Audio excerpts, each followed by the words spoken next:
Antes de mais nada, o que é economia solidária?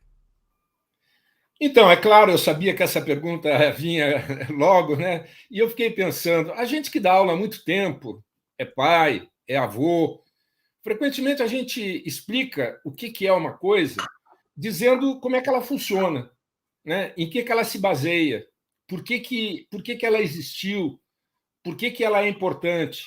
E eu vou entrar por aí, não vou dar uma definição escolástica, assim, acadêmica. Eu vou dizer, basicamente, a economia solidária existe porque a economia capitalista, a economia das empresas, não está funcionando. Não está funcionando. A economia solidária não é baseada na empresa privada, na empresa que tem a propriedade privada dos meios de produção. A economia solidária tem por base um outro arranjo econômico produtivo que não é a empresa.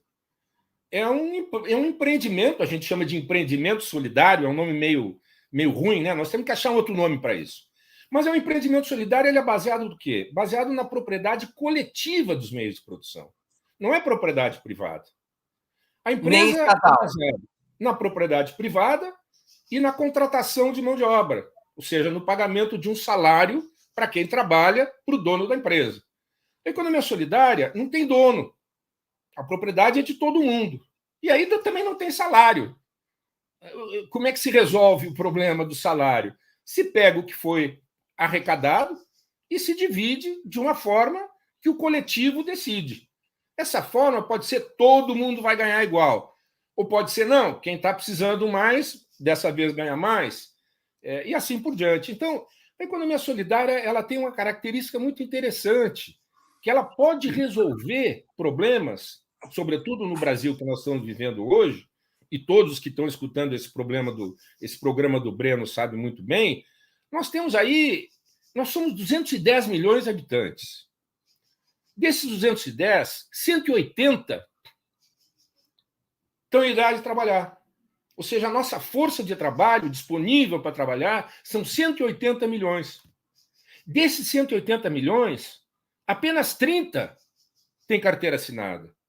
Ou seja, aquilo que o capitalismo promete para a classe trabalhadora, que é um emprego formal, com salário, 13º, férias, etc., só 30 dos 180 têm.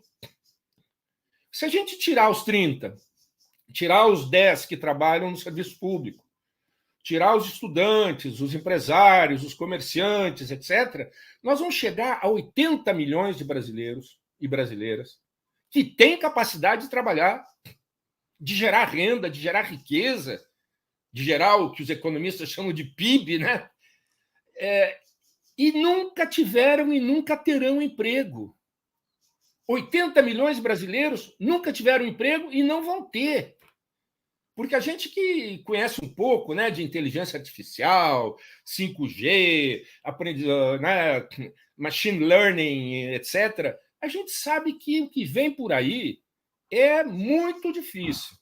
Então, a economia solidária ela se propõe, e ela pode, não é que ela se proponha, ela pode resolver esses problemas com muito maior eficiência, eficácia e efetividade do que a empresa privada. Professor, Então, então a economia solidária não é baseada na propriedade privada, tampouco na propriedade estatal. É baseada na propriedade coletiva. Qual é a diferença entre a economia solidária e a velha tradição do cooperativismo? olha, o cooperativismo realmente é uma velha tradição que nos vem da Europa, é tão velha quanto o capitalismo, né? Quando o capitalismo, você lembra, o feudalismo e o capitalismo, houve aí um processo de 300 anos de desagregação do feudalismo, gerando, né, por diversas formas, que algumas escabrosas, não vale nem lembrar, né? Foi gerando-se uma burguesia, né? Que passou a ser uma burguesia industrial, e existia uma alternativa, que era a cooperativa. E essa cooperativa tinha a ver, inclusive, com experiências de autogestão, que é uma característica fundamental da economia solidária. Né? Enquanto a empresa é heterogestionária, um manda, Quem é dono do capital, quem é dono dos meios de produção, manda. E os outros obedecem. Isso é heterogestão. Autogestão, não tem ninguém que mande. Todo mundo se põe de acordo e faz aquilo que foi acordado, com um grau de liberdade, de discricionariedade muito grande. Só para comparar, por que é muito difícil para um exército ganhar de uma coluna guerrilheira? Porque o exército é organizado hierarquicamente, né? Enquanto que a coluna guerrilheira é baseado na autogestão. No exército, os oficiais ficam atrás, com a arma apontada para o soldado. Se o soldado não avançar, ele é morto na hora. Então, o soldado ou é morto pelo inimigo ou pelo oficial que está atrás. Eu estou dando essa imagem simplesmente para mostrar o quanto a guerrilha é eficaz, eficiente e efetiva. Da mesma forma, a cooperativa.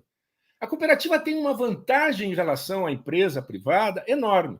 Agora, o que aconteceu ao longo do tempo? Como muitas coisas que nascem muito boas, né, que a esquerda propõe, e a tradição da Comuna de Paris é muito interessante, né, como um exemplo de autogestão. É muito interessante o que aconteceu na Guerra Civil na Espanha. O metrô, vocês não vão acreditar, o metrô era operado pelos anarquistas. E o metrô nunca funcionou tão bem quando foi operado pelos anarquistas. Então, a gente tem na história, né, vários elementos importantes para mostrar como a autogestão é importante. Mas, voltando à tua pergunta, o que aconteceu é que, aqui no Brasil, o termo cooperativa foi desvirtuado. Por uma série de razões, a classe proprietária resolveu que cooperativa poderia ser uma empresa disfarçada de cooperativa. E tem um termo que é muito utilizado, né, de coopergato, né, que são pessoas que, para burlar a legislação que regula o emprego, a cobrança de impostos, etc., geram uma cooperativa, mas, na realidade, não é uma cooperativa, é uma empresa, muitas vezes, com condições de trabalho muito, muito piores até do que uma empresa privada. Agora, tem um outro elemento importante aí também, que diz respeito a essa história, foi quando, na Revolução de Outubro, lá na Rússia, né, na União Soviética, 1917, lá faz muito tempo, né, mas ali, naquele momento, se colocou essa questão. Bom, como é que nós vamos organizar a produção? Não é propriedade privada. Claro, né? Não é. As empresas foram expropriadas, os capitalistas foram embora, a gente conhece a história. Mas aí se colocou essa disjuntiva. Como é que nós vamos organizar? Vamos organizar através do que poderia se chamar cooperativas, com propriedade coletiva dos meios de produção, coisa que já existia na Rússia, ou vamos enveredar para um outro caminho, da propriedade estatal. Então, o que se criou? A propriedade estatal, as grandes empresas estatais que se organizaram de uma forma que terminou, essa história é muito interessante, terminou inibindo a potencialidade das pessoas. Já não era o patrão que mandava, mas como não tinha patrão, porque as relações sociais de produção já não permitiam que existisse um patrão, se criou uma figura para resolver o problema. Quem era essa figura? Era o burocrata. Hoje existem mais burocratas por metro quadrado em Moscou que em Manhattan. Quem são os burocratas de Moscou?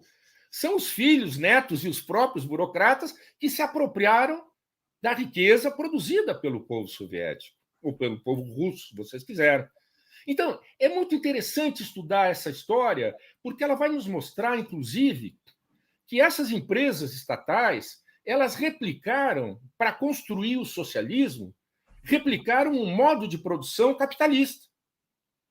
O Lenin, que a gente gosta muito, né, lê muito, foi acostumado a ler Lenin e continua gostando muito dessa figura, ele dizia, olha, a melhor maneira de organizar a produção no socialismo é o taylorismo, é o fordismo, ou seja, importar a tecnologia norte-americana, a tecnologia europeia. Foi assim que eles tentaram construir o socialismo. Ora, gente, não deu certo. A degenerescência burocrática do socialismo soviético, isso que nós chamamos de socialismo real também, ela tem origem justamente no fato de que se optou por uma forma de organizar a sociedade, a produção e o consumo, que não foi baseada na propriedade coletiva e na autogestão.